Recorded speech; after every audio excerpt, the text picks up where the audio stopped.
আজকে পাঠ করব শঙ্করাচার্যের কথা।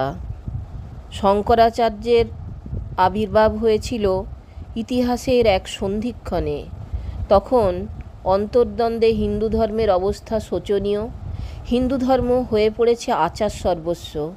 এই সময় শঙ্করাচার্য আবির্ভূত হয়ে হিন্দু ধর্মকে অবিলুপ্তির হাত থেকে রক্ষা করেছিলেন। তিনি যে শুধু একজন নিষ্ঠাবান পণ্ডিত এবং আধ্যাত্মিক ব্যক্তিত্ব ছিলেন তা নয়, তার ছিল অতুলনীয় সাংগঠনিক প্রতিভা। তিনি হিন্দু ধর্মকে একটি সুনির্দিষ্ট নিয়ম নীতি শৃঙ্খলে আবদ্ধ করেন। পরবর্তীকালে ভারতবর্ষে হিন্দু ধর্মের জনপ্রিয়তা যে উত্তরোত্তর বৃদ্ধি পেয়েছে তার অন্তরালে আছেন শঙ্করাচার্য। জৈন এবং বৌদ্ধ ধর্মের মধ্যেও নানা কুসংস্কার প্রবেশ করেছিল অষ্টম শতাব্দীর শেষ এবং নবম শতাব্দীর প্রথম ভাগে। অদ্বৈতবাদের ধারা ক্রমশ ক্ষীণ হয়ে আসছে। বাহ্য আচার অনুষ্ঠানকেই মানুষ ধর্মীয় অন্বেষণা বলে ভুল করছে। বেদকে মনে করা হচ্ছে ধর্ম প্রতিপাদক শাস্ত্র। সংক্ষেপে বলা যায়, সনাতন হিন্দু ধর্ম তখন গভীর বিপদের সম্মুখীন। এই সময় এলেন শঙ্করাচার্য। তিনি বললেন, অহং ব্রহ্মস্বামী, অর্থাৎ আমি সেই ব্রহ্ম, সেই সর্বব্যাপী সর্বশক্তিমান ঈশ্বর। জীবের অন্তঃকরণেই পরমাত্মা প্রতি মুহূর্তে প্রতিবিম্বিত হচ্ছেন। শঙ্করাচার্য বলেছিলেন, ব্রহ্ম সত্য, জগৎ মিথ্যা। তিনি আরও বলেছিলেন, একমেবা দ্বিতীয়ম, অর্থাৎ একটি মাত্র বস্তুই আছে, দুটি নেই। সেই এক সত্তা ভিন্ন ভিন্ন বস্তুতে প্রতিবিম্বিত হয়ে নানা রূপে আমাদের কাছে উপলব্ধ হচ্ছেন, কিন্তু বাস্তবিক তিনি এক ও অভিন্ন। আমি বা তুমি বলে কোনো বিভেদ বা বিভাজন নেই। তিনি উপনিষদ এবং ব্রহ্মসূত্রের ভাষ্য রচনা করে বৈদিক জ্ঞানের ধারাকে সারা ভারতবর্ষে ছড়িয়ে দিয়েছিলেন। আর এই শঙ্করাচার্যের জন্ম হয়েছিল কেরল প্রদেশের কানাড়ি নামে এক ক্ষুদ্র গ্রামে। এক নামবুদ্রি ব্রাহ্মণ আচার্য বাস করতেন।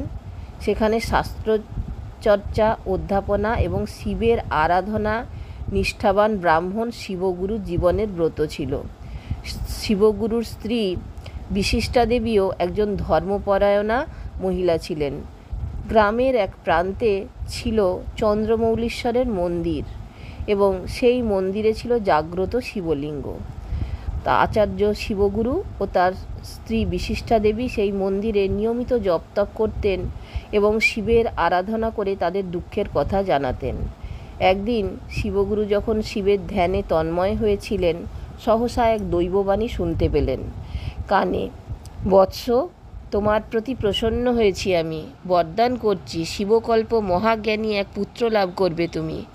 দিকে দিকে প্রচারিত হবে তার খ্যাতি। বাড়ি ফিরে সঙ্গে সঙ্গে এই দৈববাণীর কথা স্ত্রীকে জানালেন শিবগুরু। দুজনেরই আনন্দের সীমা রইল না। দেবী এক পুত্র সন্তান প্রসব করলেন। অপূর্ব তার রূপ। নবজাতকের নাম রাখা হলো শঙ্কর। মাত্র 3 বছর বয়সে শিশুর বুদ্ধিবৃত্তির তীক্ষ্ণতা আর স্মৃতিশক্তির প্রখরতা দেখে আশ্চর্য হয়ে গেলেন শিবগুরু। তার একান্ত বাসনা পুত্রকে সর্বশাস্ত্রে সুপণ্ডিত করে তুলবেন তিনি। কিন্তু কিছুদিনের মধ্যেই তার মৃত্যু হলো এবং স্বর্গলাভ করলেন শিবগুরু।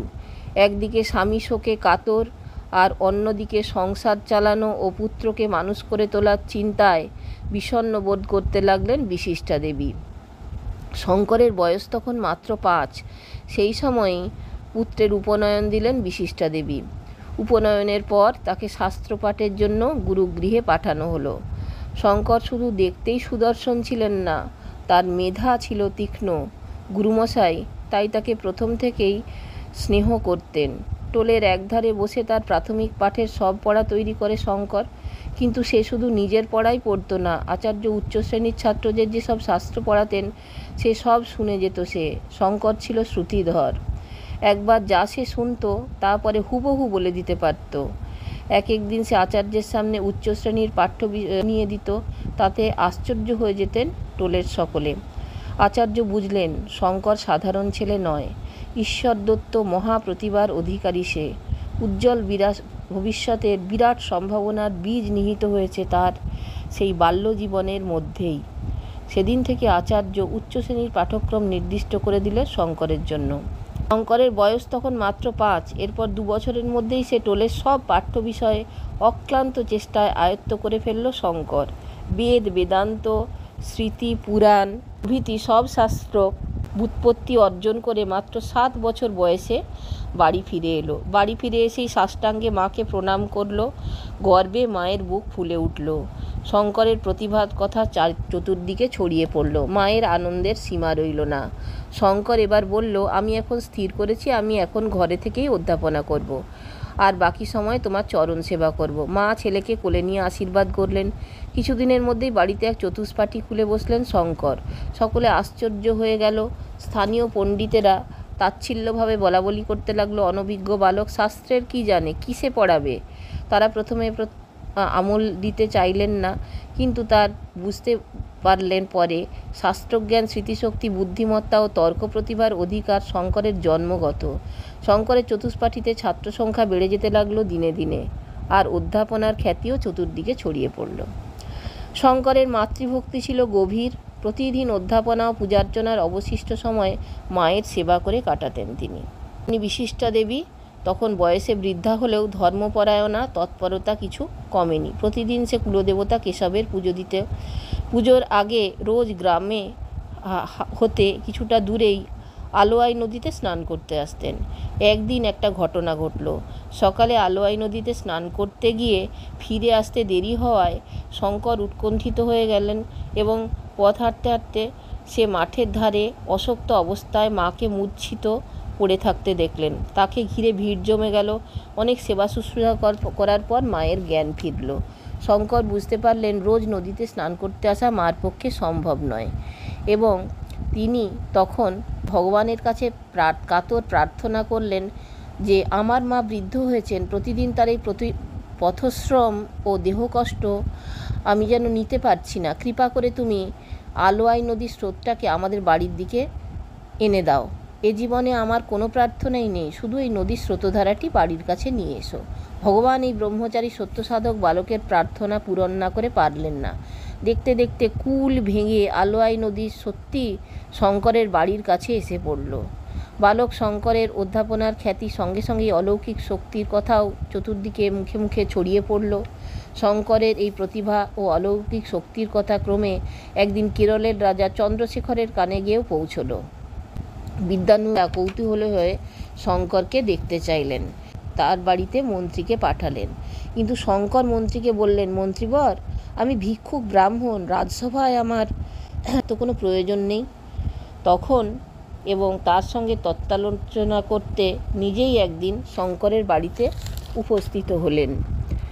আর সেখানে শঙ্করকে দেখে তার সঙ্গে আলোচনার পর রাজা সব বুঝতে পারলেন। এ বালক সর্বশাস্ত্রে পারদর্শিতা লাভ করেছে এই বয়সেই। তারপর বালক শঙ্করের অনেক সাধুবাদ দিয়ে প্রণাম করার পর সহস্র স্বর্ণমুদ্রা উপঢৌকন দিলেন কেরলরাজ, কিন্তু শঙ্কর একটা মুদ্রাও স্পর্শ করলেন না। রাজার মন্ত্রীদের দিয়ে দরিদ্রের মধ্যে সেই সব মুদ্রা বিলিয়ে দিলেন। সামান্য বালক বয়সেই শঙ্করের এই অসাধারণ ত্যাগের মহিমা দেখে আশ্চর্য হয়ে গেলেন রাজা চন্দ্রশেখর।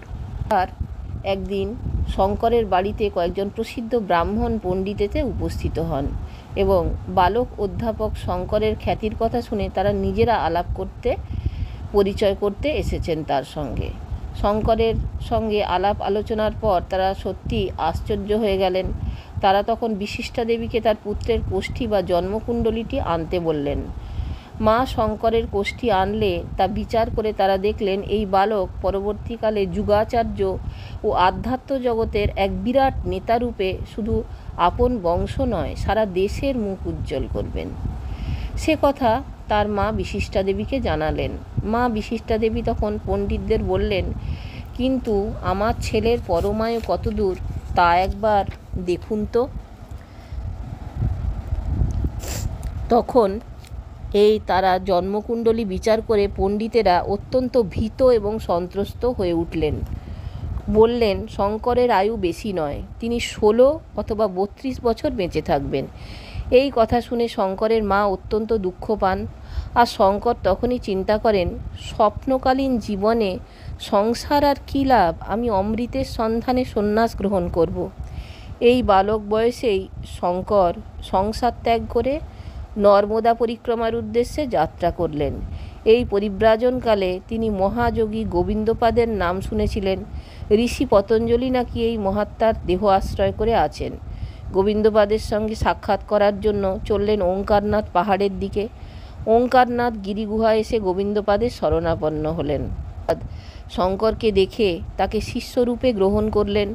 শঙ্কর সেখানে 3 বছর অবস্থান করেছিলেন। গোবিন্দপাদের সার্বিক সহযোগিতায় অসামান্য যোগ সিদ্ধি এবং তত্ত্বজ্ঞান লাভ করেন। তার এই তত্ত্বজ্ঞান উপলব্ধি করে আশ্রমের অন্যান্য পণ্ডিতরাও অবাক হয়ে যান। গোবিন্দপাদের আদেশে এবার শঙ্কর এলেন হিমালয়ের নিভৃতধাম বদরিক আশ্রমে। সেখানে নির্জন প্রাকৃতিক বাতাবরণের মধ্যে বসে বেদান্ত ভাষ্য প্রভৃতি গ্রন্থ রচনার কাজে মন দিলেন। 16 বছর বয়সেই তিনি গ্রন্থ লেখার কাজ শেষ করেন। ইতিমধ্যেই বালক শঙ্কর রূপান্তরিত হয়েছেন আচার্য শঙ্করে। মুণ্ডিত মস্তক, পরনে কৌপিন, হাতে কমণ্ডলু, এই প্রতিভাদীপ্ত তরুণকে দর্শন করার এবং তার জ্ঞানপূর্ণ কথা শোনার জন্য সকলে অধীর আগ্রহে অপেক্ষা করতে লাগলো। সে যুগের বহু বয়স্ক পণ্ডিত তার কাছে নিজেকে নিবেদন করল, কিন্তু শঙ্কর প্রতি মুহূর্তে তার স্বল্পায়ু জীবনের চিন্তা করতেন। তিনি জানতেন তাকে অতি অল্প সময়ের মধ্যে হিন্দু ধর্মের পুনরুত্থানের কাজটি শেষ করতে হবে। এবার তিনি শিষ্যদের নিয়ে ভারত ভ্রমণে বেরিয়ে পড়লেন। হিমালয় থেকে কন্যাকুমারিকা, দ্বারকা থেকে কামাখ্যা পর্যন্ত সর্বত্র তার নামে জয়ধ্বনি প্রহসিত হলো। তিনি বৌদ্ধ, জৈন, দ্বৈতবাদী, তান্ত্রিক সমস্ত পণ্ডিতদেরকে তর্কযুদ্ধে পরাস্ত করলেন। ভারতবর্ষে আবার অদ্বৈতবাদ সুপ্রতিষ্ঠিত হলো। এবার শঙ্কর এলেন কাশীধামে। কাশী ছিল সে যুগের জ্ঞান চর্চার প্রধান কেন্দ্র। দেশ বিদেশ থেকে অনেক পণ্ডিতবর্গ কাশীতে এসে স্থায়ীভাবে বসবাস করতেন। শঙ্করাচার্য তার শিষ্য পদ্মপাদ এবং অন্যান্যদের নিয়ে কাশীতে অবস্থান করলেন। সেখানেও তিনি বিভিন্ন সম্প্রদায়কে তর্কযুদ্ধে পরাস্ত করলেন। কাশীতেও অদ্বৈতবাদ স্থাপন করলেন। সন্ন্যাসী ও সাধুদের সামনে তখন তিনি মহাজ্ঞানী আচার্যদেব নয়, দেবাদিদেব শঙ্করের অবতার রূপে প্রতিভাত।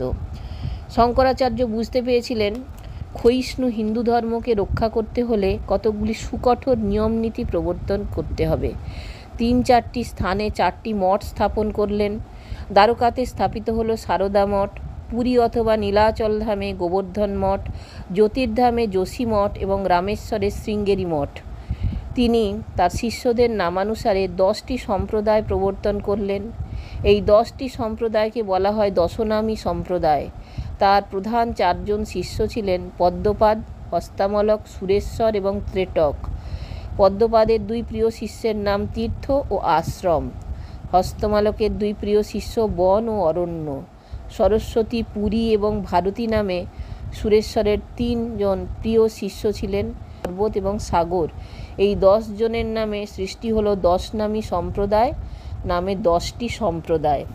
তখন শঙ্করাচার্য শৃঙ্গেরি মঠে বসে দেব আরাধনায় মগ্ন ছিলেন। হঠাৎ মায়ের কণ্ঠস্বর তার কানে প্রবেশ করল। তিনি সন্ন্যাস গ্রহণের সময় মাকে কথা দিয়েছিলেন তার অন্তিম লগ্নে অবশ্যই এসে পৌঁছাবেন। বুঝতে পারলেন মায়ের এবার মৃত্যুর সময় হয়ে এসেছে। অতি দ্রুত কালাড়ি অভিমুখে যাত্রা করলেন। 24 বছর বাদে মায়ের সঙ্গে সন্তানের দেখা হলো। শঙ্করাচার্যকে দেখে মায়ের 2 চোখে অশ্রু নির্গত হলো। শঙ্করাচার্য মায়ের পাশে বসে ভগবানের মহিমা কীর্তন করতে লাগলেন। সেখানে এক অপূর্ব আধ্যাত্মিক পরিবেশের সৃষ্টি হলো। শঙ্করের মা চিরনিদ্রা গ্রহণ করলেন। সংসারের সামান্যতম বন্ধনও ছিন্ন হয়ে গেল। শঙ্করকে তখন আকুল আহ্বানে ডাক দিচ্ছে মগ্ন মৈনাক হিমালয়। তার তুষার ধবল শৃঙ্গগুলি হাতছানি দিয়ে শঙ্করকে ডাকছে। সমস্ত পথ পেছনে রেখে শঙ্কর হিমালয় অভিমুখে এগিয়ে গেলেন। উত্তরাখণ্ডের কেদারনাথ ধামে পৌঁছলেন। সেখানে এসে ধ্যানমগ্ন অবস্থায় অনেকগুলি দিন কাটালেন। ধ্যানমগ্ন হিমালয়ের কোলে 32 বছর বয়সে মহাত্মা শঙ্করাচার্য মহাসমাধিতে নিমগ্ন হলেন। এই স্বল্প সময়সীমার মধ্যেও তিনি হিন্দু ধর্মের ক্ষেত্রে একটি বিপ্লব এনেছিলেন। দর্শক বন্ধুগণ, যদি আপনাদের ভালো লাগে তাহলে অবশ্যই চ্যানেলটা একটা লাইক, শেয়ার, সাবস্ক্রাইব করে দেবেন। সকলকে ধন্যবাদ। নমস্কার।